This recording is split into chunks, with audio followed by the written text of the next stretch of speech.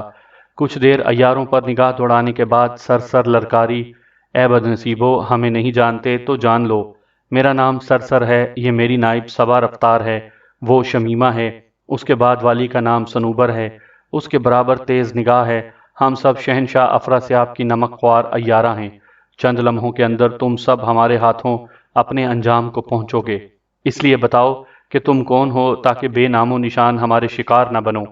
عمرو نے یہ سن کر کہا لگایا اور کہنے لگا، افراسیاب بھی بڑا گاؤدی ہے جو تم جیسی چھوکریوں کو ہمارے مقابلے پر بھیجتا ہے، شاید تمہارے دودھ کے دانت بھی نہیں ٹوٹے۔ خیر، اچھا ہوا تم آ گئیں، سنبھل جاؤ، تمہیں پکڑ کر ہم ابھی اپنے لشکر میں لے جائیں گے، بچوں کے پوتڑے دھلوانے کے کام پر لگائیں گے۔ آگاہ ہو جاؤ، میرا نام عمرو ہے، یہ مہتر کران ہے، وہ برق فرنگی ہے، اس کے برابر زرغام شیر دل ہے، اس کے بعد والے کا نام جان سوز بن کران ہے۔ ساری دنیا میں ہماری دھوم ہے، دنیا بھر کے عیار ہمارے آگے کان پکڑتے ہیں، زمانے بھر کے پہلوان اور جادوگر ہمارے نام سے تھراتے ہیں، ہماری کنیزیں بننے پر تمہیں ہرگز افسوس نہ ہوگا، تم بھی اب کوئی دم میں اپنے غرور پر نادم ہوگی، دل و جان سے ہماری خادم ہوگی۔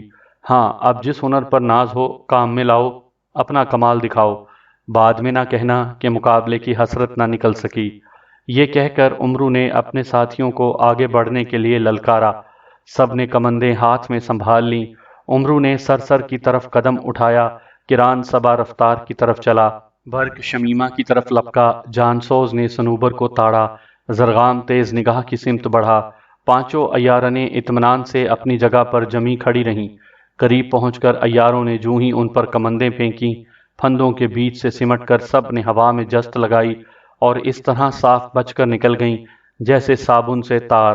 ساتھ ہی نیچے آتے آتے پانچوں نے خنجر کھینچ کر اس طرح عیاروں کے سر پر وار کیے کہ کمندیں چھوڑ کر سب گزوں پیچھے اچھل کر جا گرے۔ بس اس کے بعد ان کے درمیان خوفناک مقابلہ شروع ہو گیا۔ عمرو اور اس کے شاگردوں کو جلد ہی اندازہ ہو گیا کہ عیارنوں کو انہوں نے کمزور سمجھ کر بڑی غلطی کی ہے، ہر لحاظ سے وہ ان کی ٹکر کی ثابت ہو رہی تھیں۔ انہیں قابو میں کرنے کے لیے وہ ہر قسم کے حربے استعمال کرنے لگے۔ عیارنوں کو بھی پتہ چل گیا کہ ان کے دشمن کوئی ایرے غیرے نہیں، ان سے بازی لے جانا کھیل نہیں۔ شام تک انہوں نے خوب ڈٹ کر مقابلہ کیا، مگر جب کوئی نتیجہ نکلتا نہ دیکھا تو لڑائی ملتوی کرنے کا فیصلہ کیا۔ سر نے سیٹی بجائی اور جل دے کر عمرو کے سامنے سے ایک طرف کو جا کر غائب ہو گئی۔ دوسری عیارنوں نے بھی یہی کیا، سب اپنے اپنے حریفوں کو غچہ دے کر صاف نکل گئیں۔ پانچوں عیار ان کے پلٹنے کا انتظار کرنے لگے۔ کچھ دیر بعد عمرو ان کی چال سمجھ گیا، اپنے ساتھیوں کو اس نے مقابلہ ختم ہونے کا اشارہ کیا اور ان کو ساتھ لے کر پہاڑ کے ایک محفوظ درے میں جا چھپا۔ عیارنیں بھی کچھ دیر بعد اکٹھی ہوئیں اور جا کر ایک محفوظ غار میں پناہ گزین ہوئیں۔ عمرو اور اس کے شاگردوں کی طرح انہوں نے بھی اپنا پہلا منصوبہ ترک کر کے آرام کرنے کا فیصلہ کیا۔ نیا منصوبہ سوچنے کے لیے اگلے دن کو مقرر کیا۔ دوسرے دن صبح سویرے ہی سے روناس اور ماروخ کے لشکر میں جنگ کے نعرے گونجنے لگے۔ دونوں لشکر نعرے لگاتے اپنی چھاؤنیوں سے نکلے اور میدان جنگ میں آ کر ایک دوسرے کے سامنے صفیں آراستہ کرنے لگے۔ ان حالات میں عیاروں اور عیارنوں کا لڑنا بیکار تھا۔ وہ سب اپنی اپنی پناہ گاہوں سے نکلے اور درختوں میں چھپ کر جنگ کا حال دیکھنے لگے۔ دونوں لشکر آمنے سامنے صف بستہ ہو گئے تو روناس جادوگر نے پہل کی، اپنی فوج سے نکل کر میدان میں آیا اور لشکر ماروخ کو للکار کر کہنے لگا، او نمک حرامو، باغیو، میرا نام روناس جادوگر ہے، میں تمہاری قضا بن کر یہاں آ پہنچا ہوں، تم میں سے کوئی بھی میرے ہاتھوں قتل یا گرفتار ہونے سے نہ بچ سکے گا، ایک دو کے میرے مقابلے پہ آنے کی ضرورت نہیں ہے، اگر تم میں غیرت ہے، اپنی جادوگری پر ناز ہے تو سب مل کر مجھ پر اپنے سحر کے وار کرو، اس لیے کہ میں نہیں چاہتا کہ تم یہ کہو کہ دل کی حسرت نہ نکال سکے، جلدی کرو ورنہ میں ایک ساتھ تم سب پر حملہ کر دوں گا۔ ماروخ کے جادوگروں کو اس کی یہ ڈینگ سن کر بڑا تاؤ آیا، سب نے اس پر آگ، پتھر، تیر اور اژدہے برسانا شروع کر دیے۔ روناس نے فوراً منتر پڑھ کر تالی بجائی، اس کی طرف ہونے والی جادوئی برسات پلٹ کر ماروخ کے جادوگروں پر برسنے لگی۔ ماروخ کے جادوگر اس مصیبت سے خود کو بچانے کے لیے زور زور سے منتر پڑھنے لگے۔